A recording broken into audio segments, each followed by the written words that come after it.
उमा संहिता। भगवान श्री कृष्ण के तप से संतुष्ट हुए शिव और पार्वती का उन्हें अभीष्ट वर देना तथा शिव की महिमा। जो रजोगुण का आश्रय ले संसार की सृष्टि करते हैं, सत्वगुण से संपन्न हो सातों भुवनों का धारण पोषण करते हैं, तमोगुण से युक्त हो सबका संहार करते हैं तथा त्रिगुणमयी माया को लांघकर अपने शुद्ध स्वरूप में स्थित रहते हैं, उन सत्यानंद स्वरूप अनंत बोधमय निर्मल एवं पूर्ण ब्रह्मा शिव का हम ध्यान करते हैं। वे ही सृष्टि काल में ब्रह्मा, पालन के समय विष्णु और संहार काल में रुद्र नाम धारण करते हैं तथा सदैव सात्विक भाव को अपनाने में ही प्राप्त होते हैं। ऋषि बोले, महाज्ञानी व्यास शिष्य सूत जी, आपको नमस्कार है। आपने कोटि रुद्र नामक चौथी संहिता हमें सुना दी है। अब उमा संहिता के अंतर्गत नाना प्रकार के उपाख्यानों से युक्त जो परमात्मा साम्य सदाशिव का चरित्र है, उसका वर्णन कीजिए। सूत जी ने कहा, शौनक आदि महर्षियों, भगवान शंकर का मंगलमय चरित्र परम दिव्य और भोग और मोक्ष को देने वाला है। तुम लोग प्रेम से इसका श्रवण करो।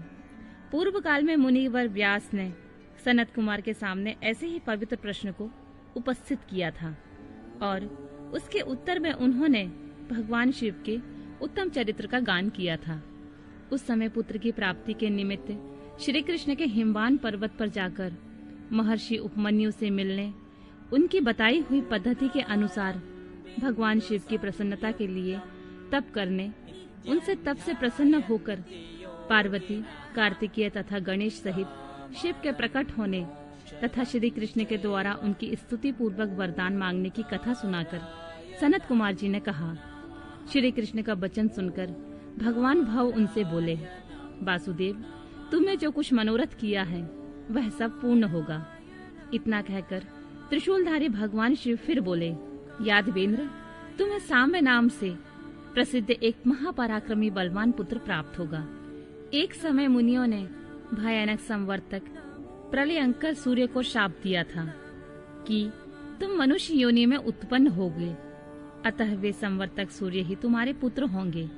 इसके सिवा जो जो वस्तु तुम्हें अभीष्ट है वह सब तुम प्राप्त करो। सनत कुमार जी कहते हैं, इस प्रकार परमेश्वर शिव से संपूर्ण वरों को प्राप्त करके श्री कृष्ण ने विविध प्रकार की बहुत सी स्तुतियों द्वारा उन्हें पूर्णतः संतुष्ट किया। तदनंतर भक्त वत्सला गिरिराज कुमारी शिवा ने प्रसन्न हो उन तपस्वी शिव भक्त महात्मा वासुदेव से कहा। पार्वती बोली, परम बुद्धिमान वासुदेव नंदन श्री कृष्ण, मैं तुमसे बहुत संतुष्ट हूँ।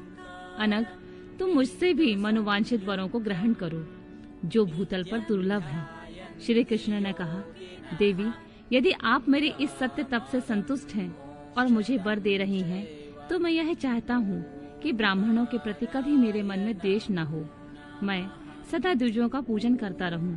मेरे माता पिता सदा मुझसे संतुष्ट रहें। मैं जहाँ कहीं भी जाऊं, समस्त प्राणियों के प्रति मेरे हृदय में अनुकूल भाव रहे। आपके दर्शन के प्रभाव से मेरी संतति उत्तम हो। मैं सैकड़ों यज्ञ करके इंद्र आदि देवताओं को तृप्त करूं। सहस्त्रों साधु सन्यासियों और अतिथियों को सदा अपने घर पर श्रद्धा से पवित्र अन्न का भोजन कराऊं।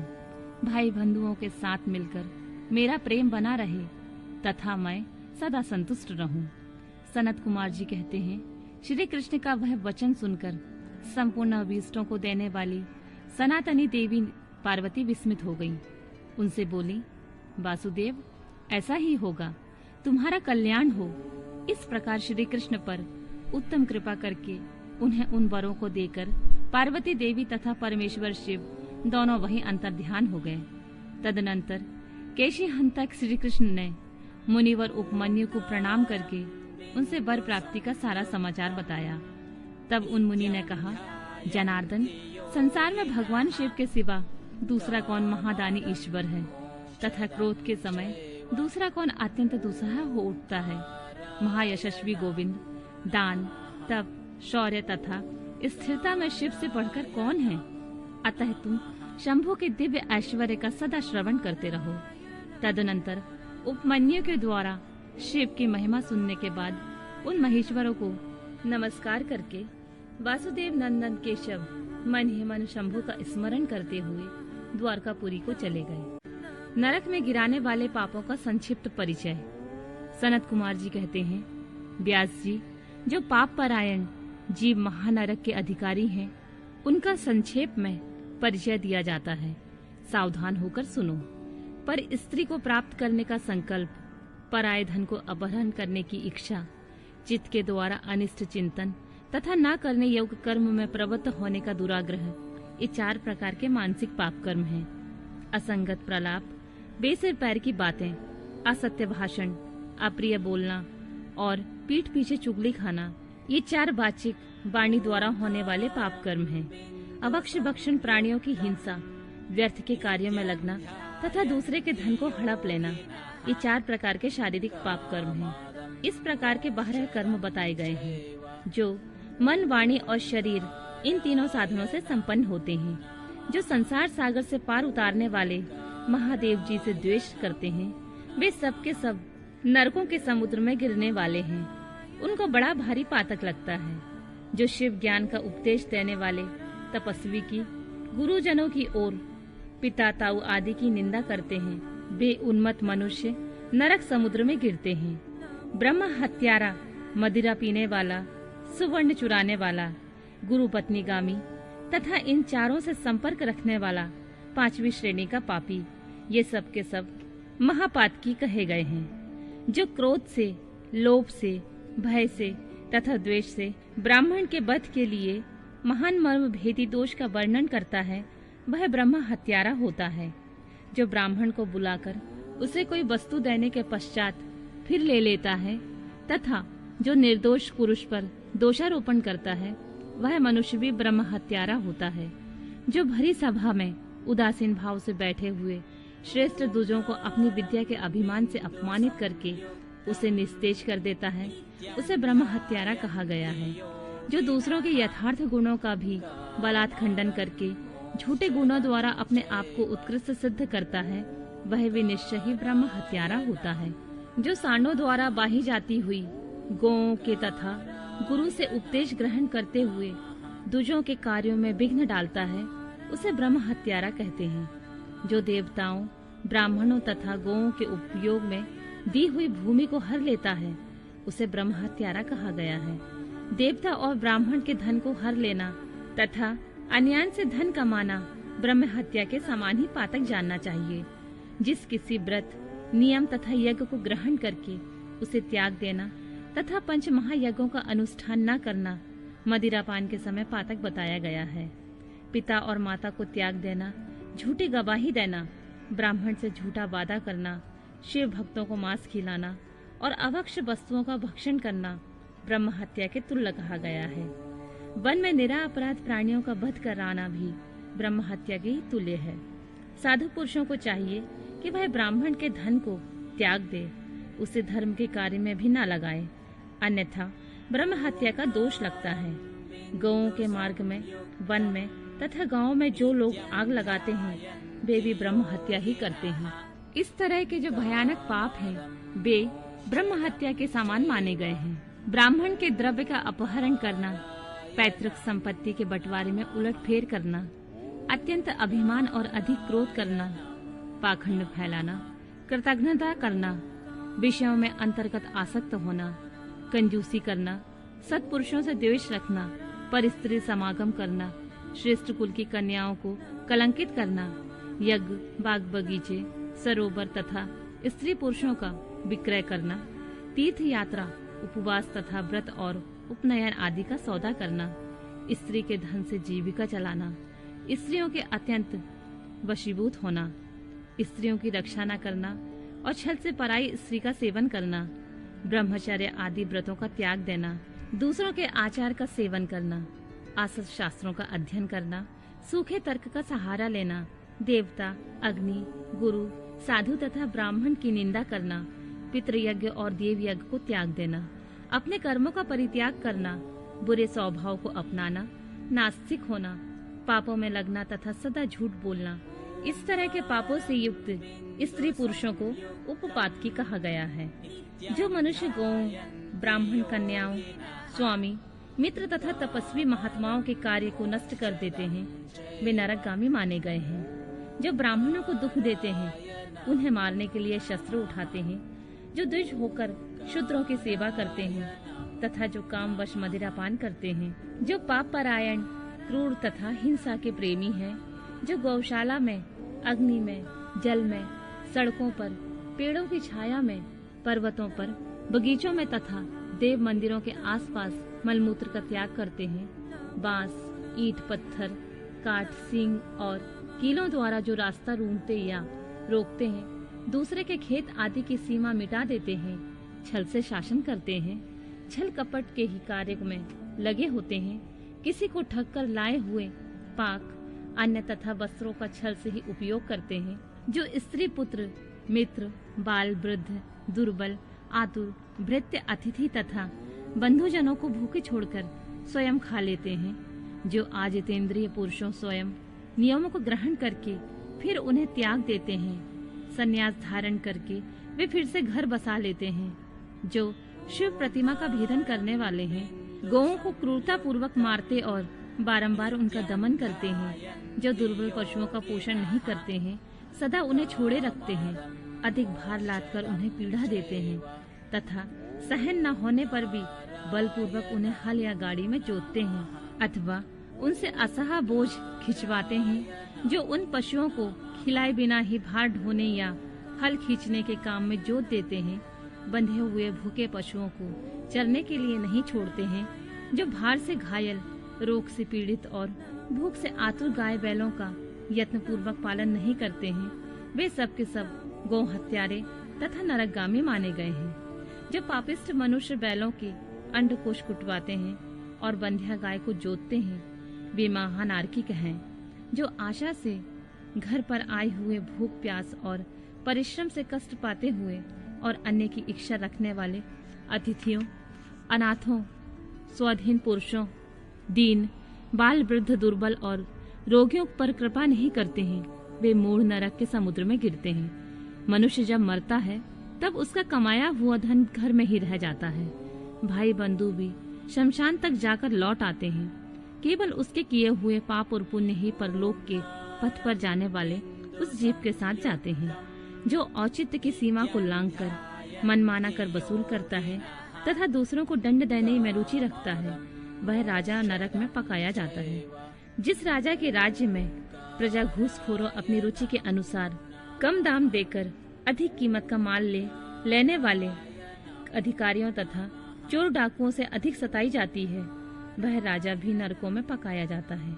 पराई स्त्रियों के साथ व्यभिचार और चोरी करने वाले प्रचंड पुरुषों से जो पाप लगता है, वह पर स्त्रीगामी राजा को भी लगता है। जो साधु को चोर और चोर को साधु समझता है तथा बिना विचारे ही निरपराध को प्राण दंड देता है, वह राजा नरक में पड़ता है।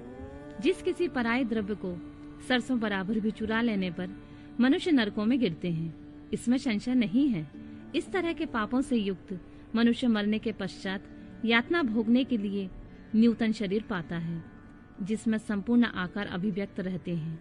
इसलिए किए हुए पाप का प्रायश्चित कर लेना चाहिए, अन्यथा 100 करोड़ कल्पों में भी बिना भोगे हुए पाप का नाश नहीं हो सकता। जो मन, वाणी तथा शरीर द्वारा स्वयं पाप करता, दूसरों से कराता तथा किसी के दुष्कर्म का अनुमोदन करता है, उसके लिए पाप गति ही फल है। पापियों और पुण्यात्माओं की यमलोक यात्रा। सनत कुमार जी कहते हैं, व्यास जी, मनुष्य 4 प्रकार के पापों से यमलोक में जाते हैं। यमलोक अत्यंत भयदायक और भयंकर है। वहाँ समस्त देवधारियों को विवश होकर जाना पड़ता है। कोई ऐसे प्राणी नहीं है जो यमलोक में ना जाते हों। किए हुए कर्म का फल कर्ता को अवश्य भोगना पड़ता है। इसका विचार करो। जीवों में जो शुभ कर्म करने वाले सौम्य चित्त और दयालु हैं, वे सौम्य मार्ग से यमपुरी के पूर्व द्वार में जाते हैं।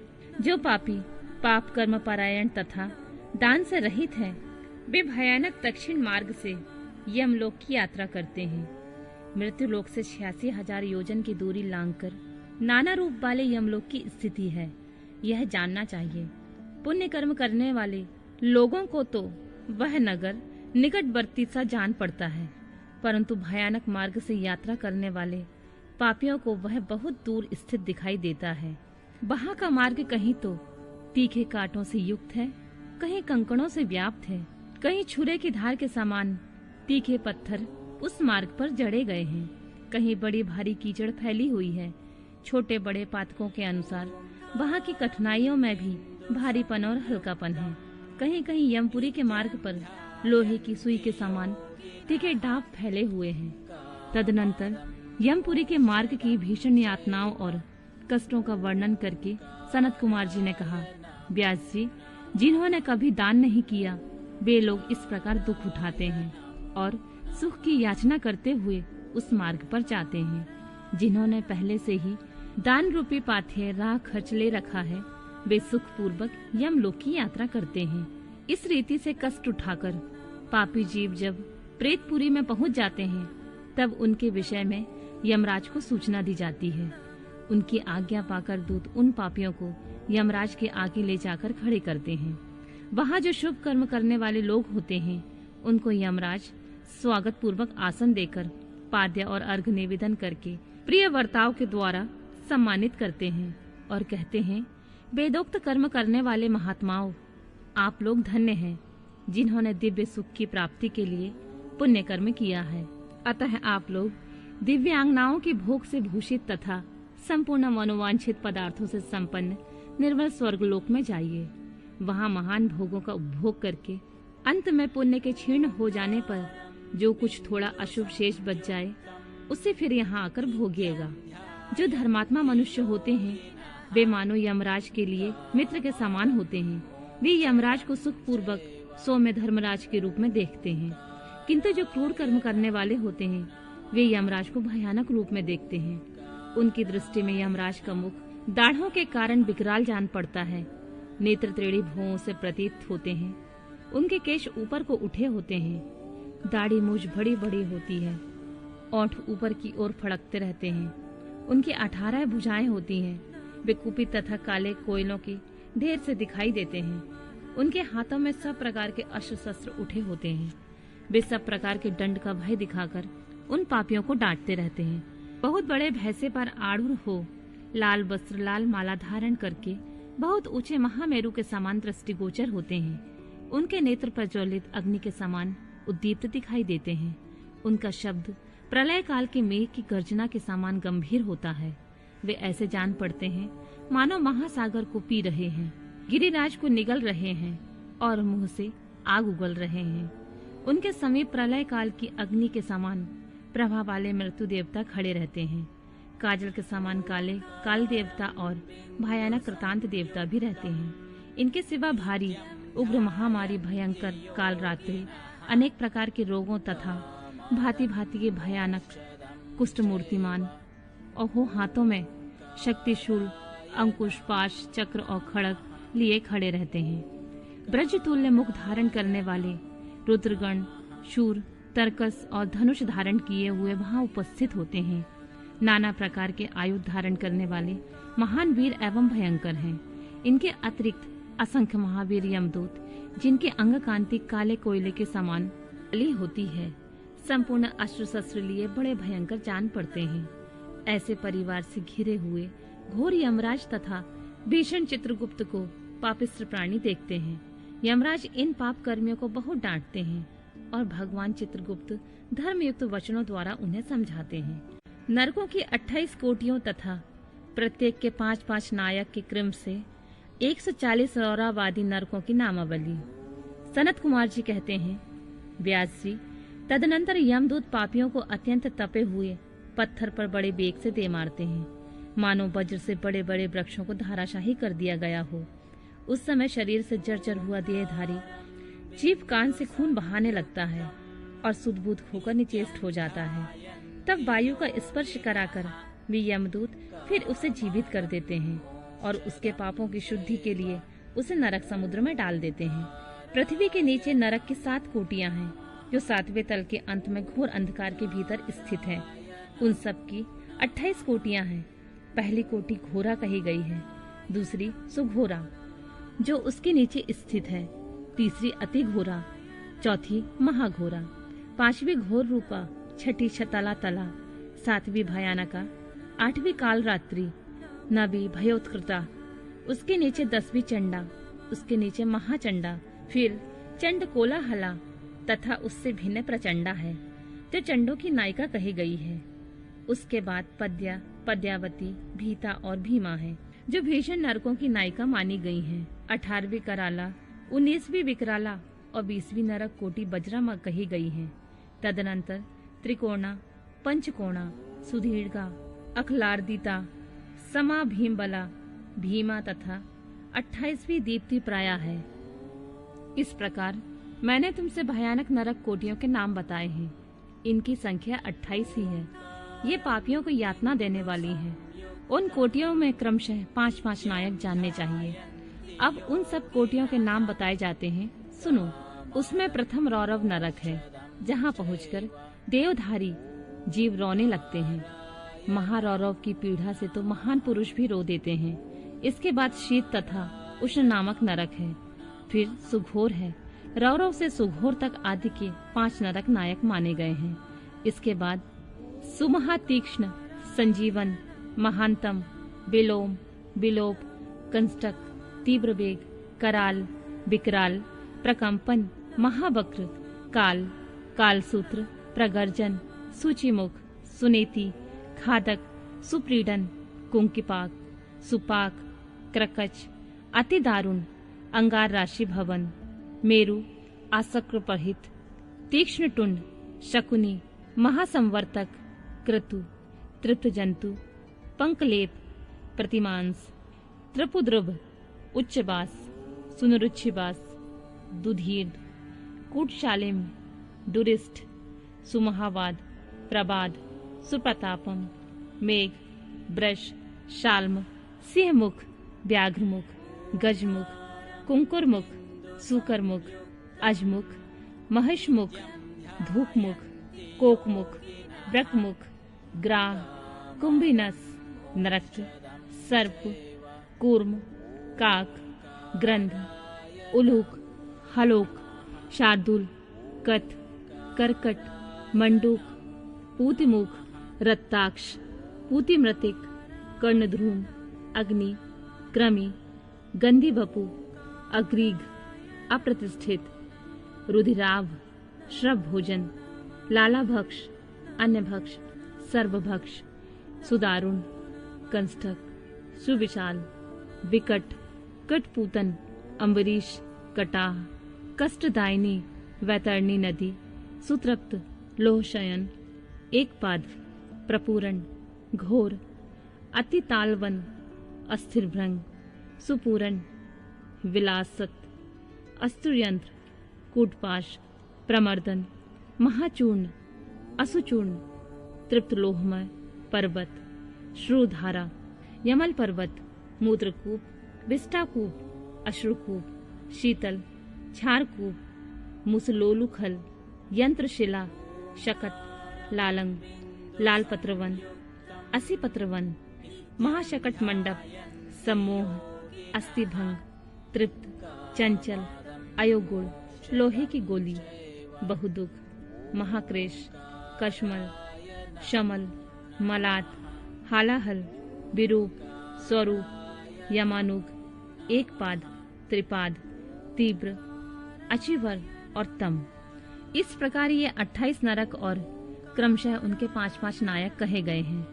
28 कोटियों के क्रमशः रौरव आदि 5-5 ही नायक बताए जाते हैं। उपयुक्त 28 कोटियों को छोड़कर लगभग 100 नरक माने जाते हैं और महानरक मंडल 140 नरकों का बताया गया है।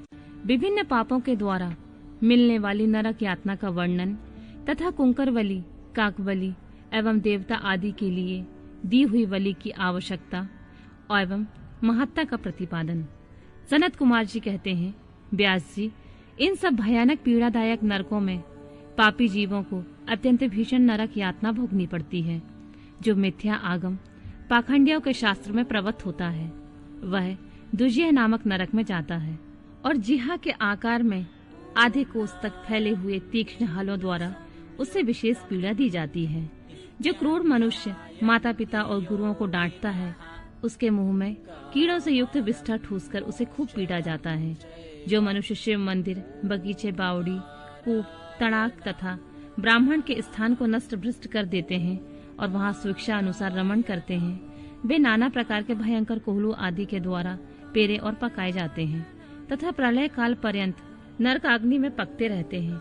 पर स्त्रीगामी पुरुष उस रूप से ही व्यभिचार करते हुए मारे पीटे जाते हैं। पुरुष पहले जैसे शरीर को धारण करके लोह की बनी हुई खूब तपाई हुई नारी का गाढ़ आलिंगन करके सब ओर से जलते रहते हैं। वे उस दुराचारणी स्त्री का गाढ़ आलिंगन करते और रोते हैं। जो सत्पुरुषों की निंदा सुनते हैं उनके कानों में लोहे या तांबे आदि की बनी हुई कीलें आग से तपाकर भर दी जाती हैं। इनके सिवा जस्ते, शीशे और पीतल को गलाकर पानी के समान करके उनके कान में भरा जाता है। फिर बारंबार गर्म दूध और खूब तपाया हुआ तेल उनके कानों में डाला जाता है। फिर उनके कानों पर वज्र का लेप कर दिया जाता है। इस प्रकार क्रमशः उनके कानों को उपयुक्त वस्तुओं से भरकर उनको नरक में यातनाएं दी जाती हैं। क्रमशः सभी नरकों में सब ओर ये यातनाएं प्राप्त होती हैं और सभी नरकों की यातनाएं बड़ा कष्ट देने वाली होती हैं। जो माता पिता के प्रति भौं टेढ़ी करके अथवा उनकी ओर उद्दंडता पूर्वक दृष्टि डालते या हाथ उठाते हैं, उनके मुखों को अंत तक लोहे की कीलों से दृढ़ता पूर्वक भर दिया जाता है। जो मनुष्य लुभाकर स्त्रियों की ओर अपलक दृष्टि से देखते हैं, उनकी आंखों में तपाकर आग के समान लाल की हुई सुइयां भर दी जाती हैं। जो देवता अग्नि, गुरु और ब्राह्मणों को अग्रभाग निवेदन किए बिना ही भोजन कर लेते हैं, उनकी जीहा और मुख में लोहे की सैकड़ों कीलें तपाकर ठूस दी जाती हैं। जो लोग धर्म का उपदेश करने वाले महात्मा कथावाचक की निंदा करते हैं, देवता अग्नि और गुरु के भक्तों की तथा सनातन धर्म शास्त्र की भी खिल्लियां उड़ाते हैं, उनकी छाती, कंठ, जिहा, दांतों की संधि, तालू, ओंठ, नासिका, मस्तक तथा संपूर्ण अंगों की संधियों में आग के समान तपाई हुई 3 शाखा वाली लोहे की कीलें मुदगरों से ठोकी जाती हैं। उस समय उन्हें बहुत कष्ट होता है। तत्पश्चात सब ओर से उनके घावों पर तपाया हुआ नमक छिड़क दिया जाता है। फिर उस शरीर में सब ओर बड़ी बड़ी यातनाएं होती हैं। जो पापी शिव मंदिर के पास अथवा देवता के बगीचों में मलमूत्र का त्याग करते हैं, उनके लिंग और अंडकोश को लोहे के मुदगरों से चूर चूर कर दिया जाता है तथा आग से तपाई हुई सुइयां उसमें भर दी जाती हैं, जिससे मन और इंद्रियों को महान दुख होता है। जो धन रहते हुए भी तृष्णा के कारण उसका दान नहीं करते और भोजन के समय घर पर आए हुए अतिथियों का अनादर करते हैं, वे पाप का फल पाकर अपवित्र नरक में गिरते हैं। जो कुत्तों और गौओं को उनका भाग अर्थात बलि न देकर स्वयं भोजन कर लेते हैं, उनके खुले हुए मुंह में 2 कीलें ठोक दी जाती हैं। यमराज के मार्ग का अनुसरण करने वाले जो श्याम और शबल, सांवले और चितकबरे 2 कुत्ते हैं, मैं उनके लिए यह अन्न का भाग देता हूँ। वे इस बलि को ग्रहण करें। पश्चिम, वायव्य, दक्षिण और नैऋत्य दिशा में रहने वाले जो पुण्यकर्मा कौए हैं, वे मेरी इस दी हुई बलि को ग्रहण करें। इस अभिप्रथा के दो मंत्रों से क्रमशः कुत्ते और कौए को बलि देनी चाहिए। जो लोग यत्न पूर्वक भगवान शंकर की पूजा करके विधिवत अग्नि में आहुति दे शिव संबंधी मंत्रों द्वारा बलि समर्पित करते हैं, वे यमराज को नहीं देखते और स्वर्ग में जाते हैं। इसलिए प्रतिदिन बलि देनी चाहिए। एक चौकोर मंडप बनाकर उसे गंध आदि से अधिवासित करें। फिर ईशान कोण में धन्वंतरी के लिए और पूर्व दिशा में इंद्र के लिए बलि दें। दक्षिण दिशा में यम के लिए, पश्चिम दिशा में शुद्ध सोम के लिए और दक्षिण दिशा में पितरों के लिए बलि देकर पुनः पूर्व दिशा में आर्यमा को अन्न का भाग अर्पित करें। द्वार देश में धाता और विधाता के लिए बलि निवेदन करें। तदनंतर कुत्तों के स्वामी और पक्षियों के लिए भूतल पर अन्न डाल दें।